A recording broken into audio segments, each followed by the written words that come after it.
For more on Ayatollah Hossein Ali Montazeri and his influence, we're joined once again by Irvan Abrahamian, an Iranian-born scholar. He has written several books on Iran and is a distinguished professor of history at the City University of New York. Thank you very much for coming on the program again.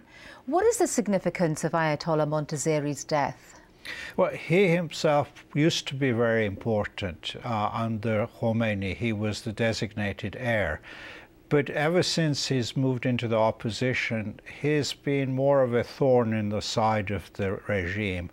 And for 20 years, he's criticized the regime without being able to bring down the regime. So in some ways, the regime is probably a sigh of relief that he has died. But I don't think they were that concerned about him alive.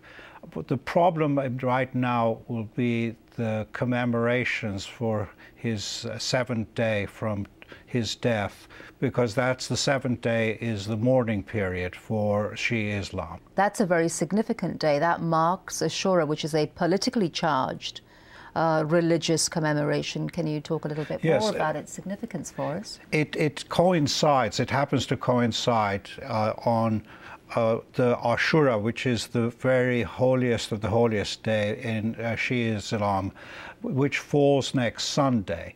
So the concern of the government will be the people coming to mourn, commemorate Montazeri's death. At the same time, you have the nationwide commemorations for Ashura. The government can't exactly ban demonstrations for Ashura. It would be like a Western administration banning Easter or Holy Mass in Easter. That has to be held. So the opposition can take advantage of that and have the commemorations for Montazeri. So the concern will be what will happen in the streets next. So it puts the authorities in a very difficult spot then. Is that what you're saying? How worried are they then? Yeah. I think they'll be worried. But if they can really overcome that problem of crowd control in a week's time, then I think Montazeri's death will be soon forgotten. But if those demonstrations get out of hand, then, of course, there will be a massive clampdown. Do you think that Montazeri's death will further galvanize the opposition movement?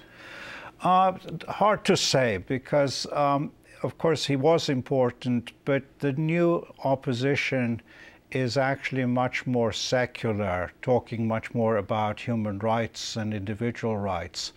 Montazeri really belonged to the past. His language, even though he embraced issues of human rights, he came pretty late in the field, and still his language was much more about Shiism and Islam. Okay, thank you very much for joining us. Thank you.